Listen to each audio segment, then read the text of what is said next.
I don't love you anymore. Tell me something. What would you do if your husband said that to you?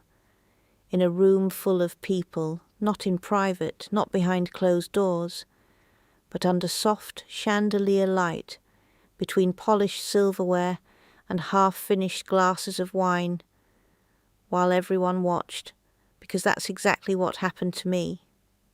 Before we continue, please hit the like button, subscribe to the channel, and turn on the notification bell for updates. My name is Maricel Vero, and I was 67 years old the night my husband decided to end our 23-year marriage like it was a closing statement in court. And the worst part?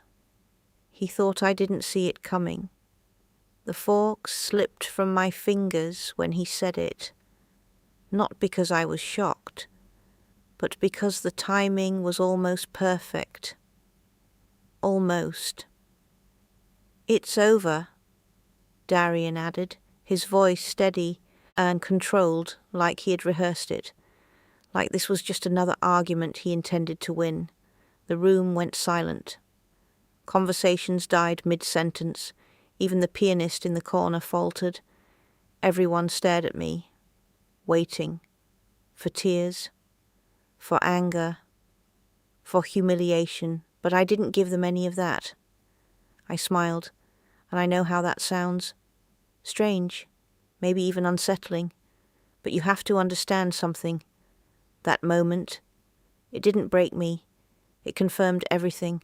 For months, I had been watching my husband slowly detach from me. The late-night calls, the distance, the careful way he avoided eye contact when certain topics came up. He thought he was subtle. He wasn't. And standing there, in that room filled with friends who believed they were celebrating love, I realized something else. Darian didn't just want to leave me. He wanted to control how the story ended. He wanted witnesses.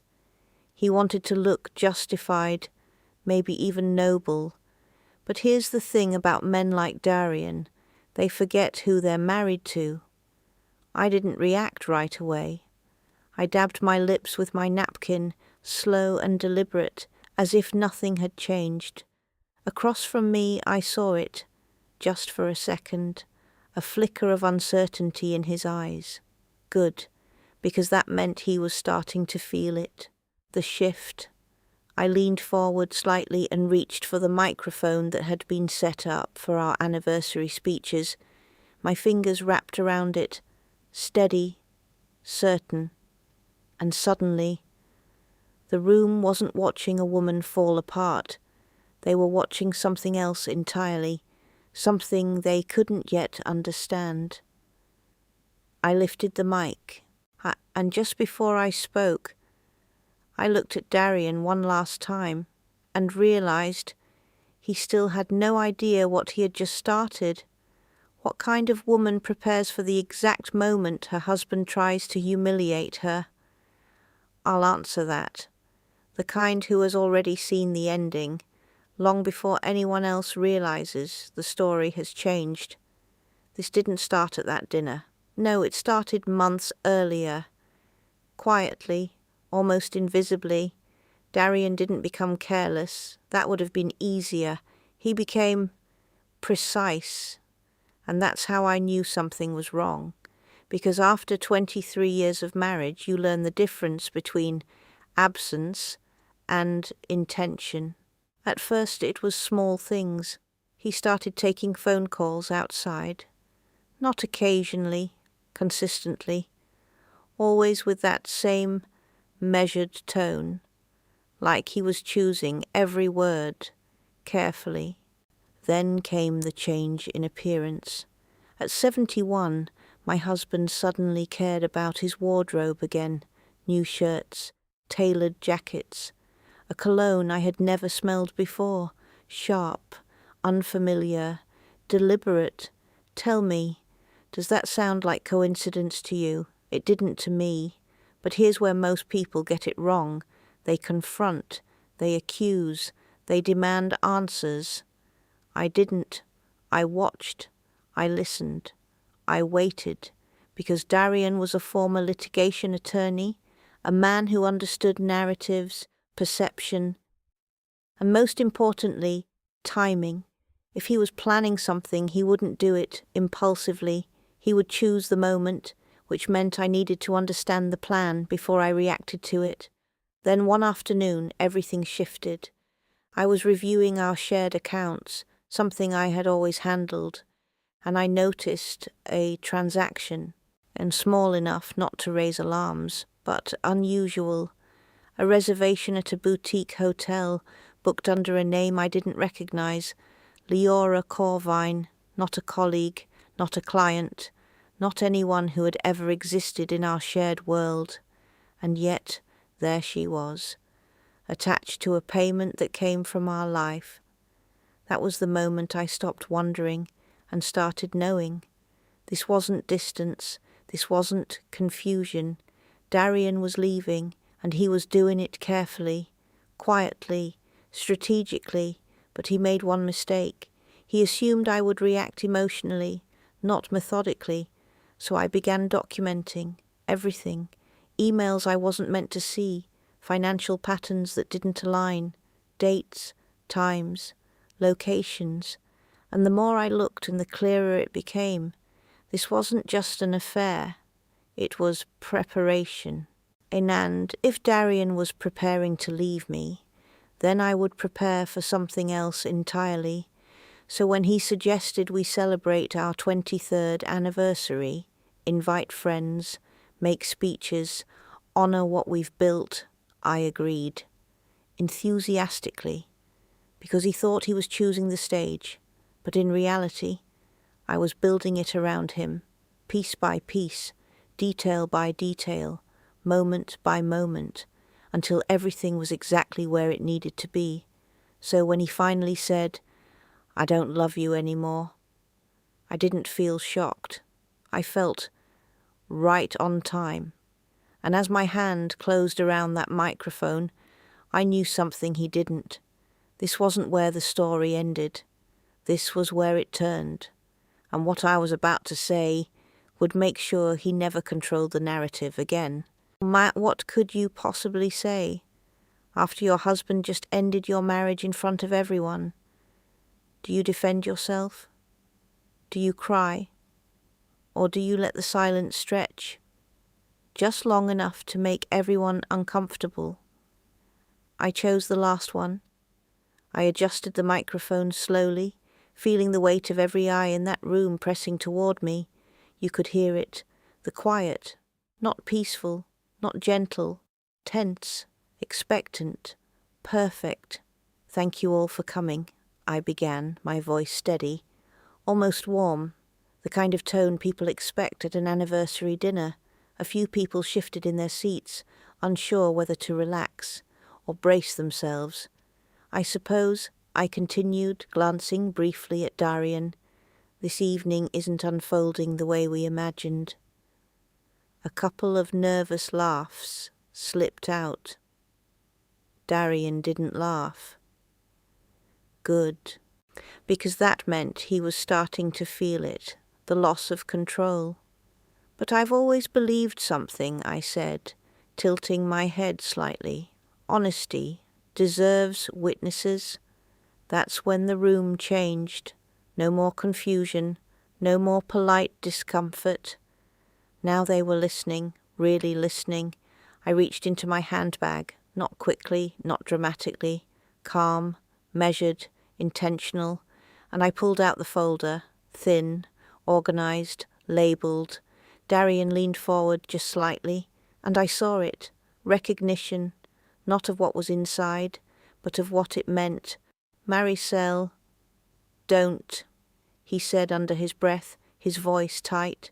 That was the first time he sounded uncertain all night. Too late.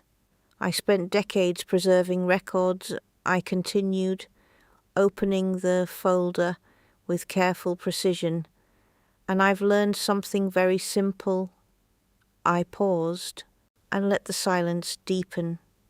Truth doesn't disappear. A murmur moved through the room.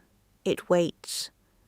And then I turned the first page, printed emails, dates clearly visible, transactions, photographs. I didn't need to show them everything, just enough. "Since you chose tonight to end things," I said softly, "it feels appropriate to explain why." You could feel it spreading now, the realization, heads turning, eyes narrowing, people connecting dots that hadn't existed for them just moments ago. Darian stood halfway up. "Sit down," he hissed, barely contained. I didn't even look at him. I didn't need to. "Leora Corvine," I said clearly into the microphone. And just like that, the room broke, not loudly, not chaotically, but internally. You could see it on their faces. Shock, curiosity, discomfort. Because now, this wasn't a private failure. This was exposure, carefully timed, deliberately executed. Darian was fully standing now, rigid, cornered, and for the first time in 23 years, he didn't know what to say, but here's the truth. That name, that affair, it wasn't even the worst part. I closed the folder slightly and looked up, because the real reason I had taken that microphone was still waiting. And what I was about to say next would silence him completely. What's worse than exposing an affair? Let me tell you, it's revealing that the affair was never the real problem. By the time I looked up from that folder, the room had already shifted against him. You could feel it. People weren't just watching anymore. They were judging. Quietly, internally, irreversibly. Darian was standing now, fully upright, unlike he could somehow reclaim control just by refusing to sit. "This isn't necessary," he said, louder this time, measured but strained. I finally turned my head and looked at him, really looked at him, not as my husband, not as the man I had spent 23 years beside, but as a man who had miscalculated. "You're right," I said calmly, and for a split second he believed me. You could see it, that flicker of relief, that fragile assumption that maybe, just maybe, I would stop here, that I would keep his secrets intact, that I would preserve his version of the story.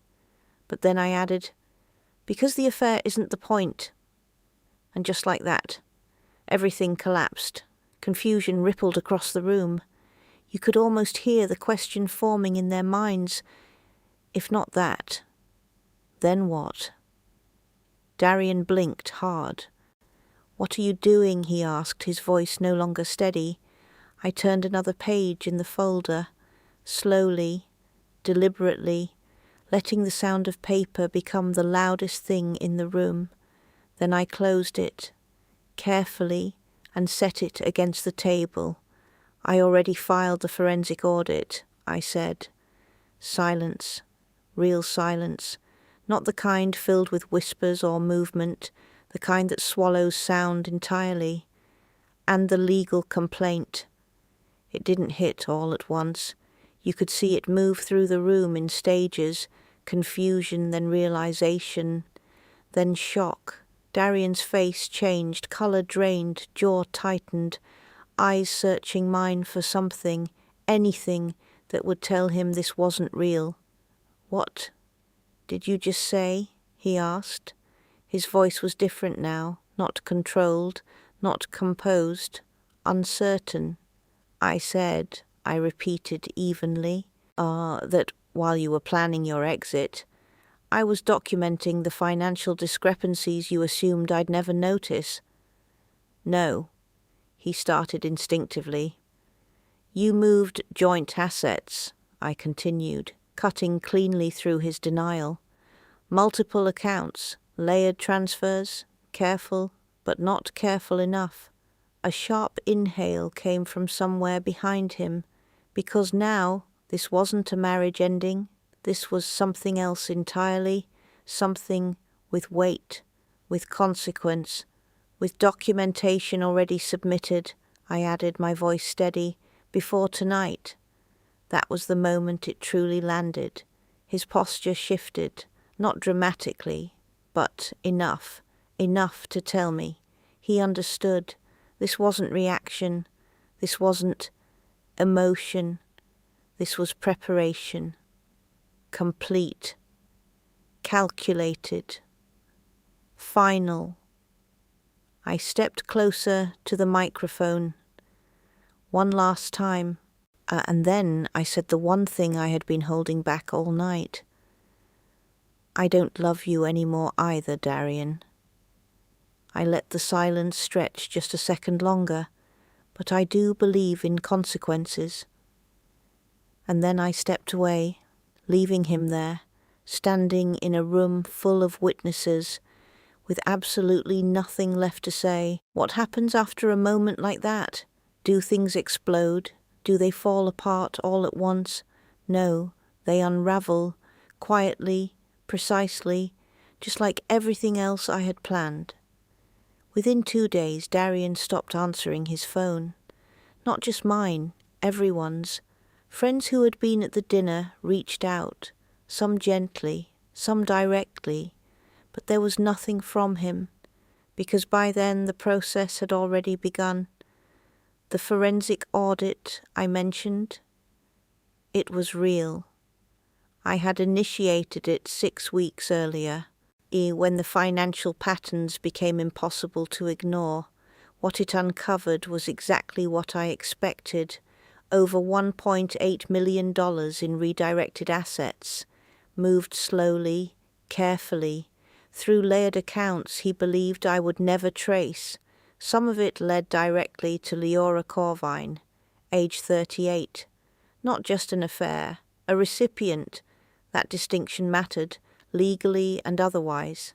Accounts were frozen within 48 hours of the filing, his access restricted, ongoing transactions halted mid-process, and once legal notices were formally delivered, the narrative Darian had tried to control collapsed under documentation. No speculation, no interpretation, just evidence. Socially, the shift was immediate, but subtle. No one made dramatic announcements. No one needed to. Invitations stopped. Calls slowed. People who once admired him adjusted their distance. As for me, I didn't leave the house. I didn't need to, because I hadn't been the one trying to escape. The divorce proceedings moved efficiently. Financial misconduct carries weight, and the documentation left little room for dispute. I retained the majority of our shared assets, not as a victory, but as a correction. Darian, on the other hand, faced civil penalties. Further inquiry into the transfers remained open, depending on how certain findings were interpreted. And emotionally, that part surprises people the most. There was no breakdown waiting for me, no delayed grief, because I had already lived through the ending quietly, over months of observation, preparation, and acceptance. That dinner, it wasn't the moment I lost my marriage. It was the moment I closed it. Weeks later, I returned to consulting work, archival systems, private collections, quiet environments where truth is preserved exactly as it is. No distortion, no performance. One evening, sitting alone with a cup of tea, I thought about that night, not with anger, not with satisfaction, just clarity. Darian believed he was choosing the moment our story would end, but what he never understood was simple. I had already written the ending, and when the time came, I didn't react. I revealed, and for the first time in 23 years, the story was entirely mine.